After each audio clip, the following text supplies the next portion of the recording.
Hi everyone, this is Allison Livingstone from Simplifying Sold, and in today's video I'm going to tackle the great Docusign versus Dotloop debate.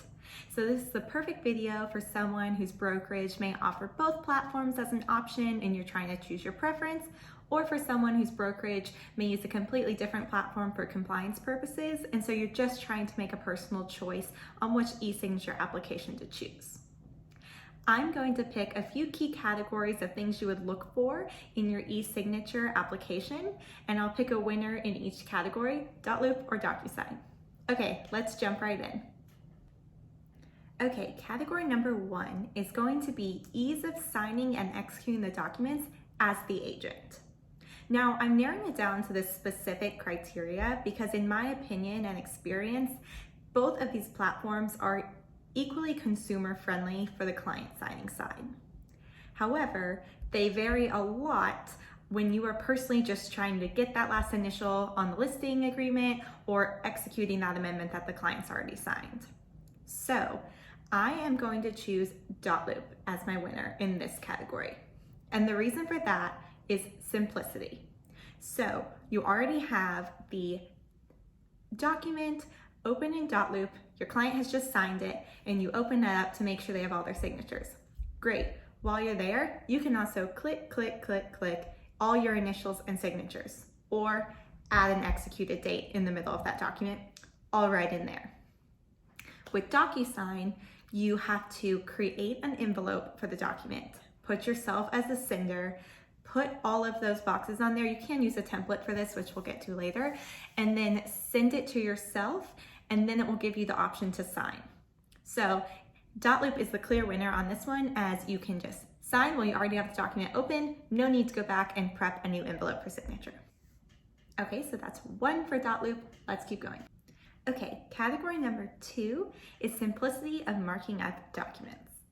In real estate, there's always a chance you're going to need to mark up a document. Usually an offer you've gotten from a buyer's agent, you want to change the title company, put a strike through, have the buyer's initial, write the correct title company on top, or the new price you want, etc.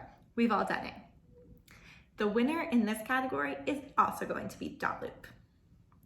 Dotloop has an easy strike through feature, and you can just do it while you have the document open already, similar to what I mentioned in the last category. So let's say you upload that PDF from the buyer's agent and you want to make a couple changes before you send it out to the sellers for signature and initial.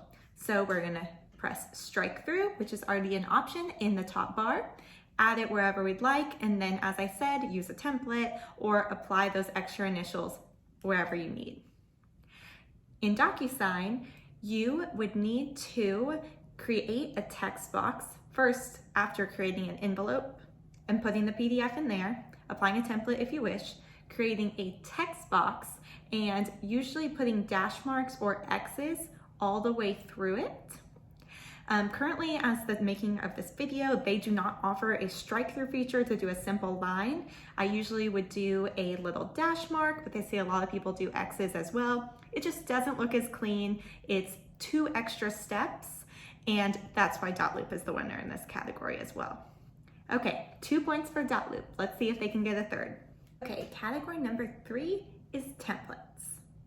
So as I've mentioned in a couple other of the categories, templates are a great way to apply a block of signatures or text or something that you use every time.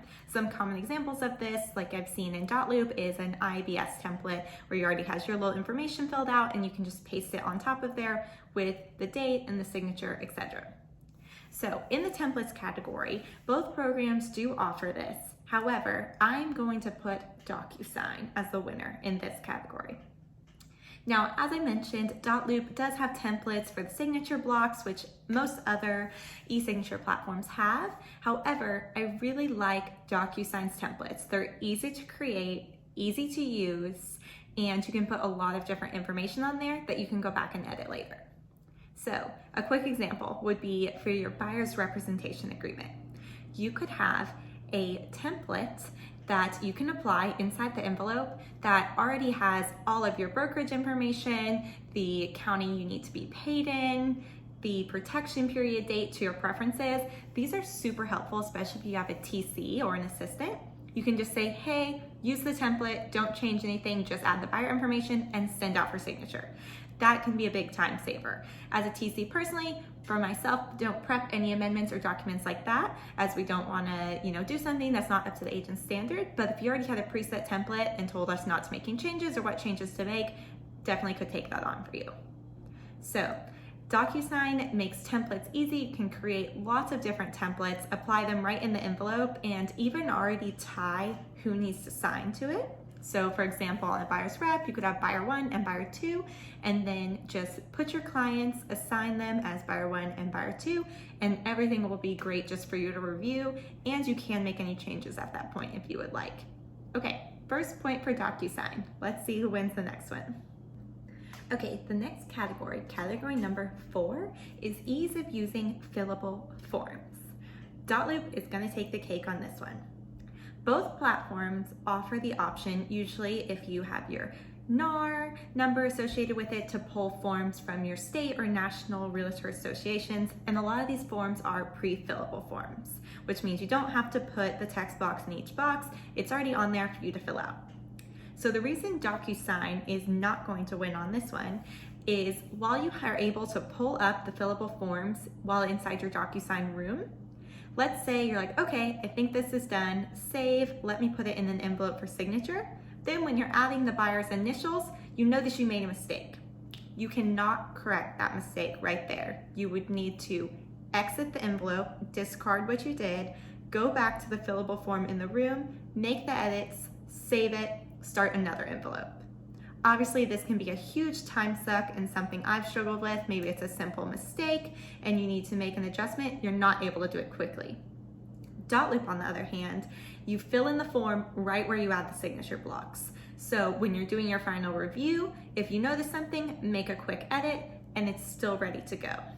No need to go back or do any extra steps. Another point for Dotloop. Okay, last category number 5, is ease of splitting PDFs into multiple documents. So this is something I see agents and people in the TC community ask a lot. Should I download some PDF converter, PDF splitter? Well, actually, if you're working with a brokerage that has Dotloop or Docusign and a few other programs, they have a PDF splitter built right in. So I am going to give Docusign the win in this category. While both platforms have these features, I find Docusign's a little more user-friendly. All you have to do is open the document and put that you want to split it, and then it shows you little pieces of each page, and you can put, okay, executed contract is page 1 through 10.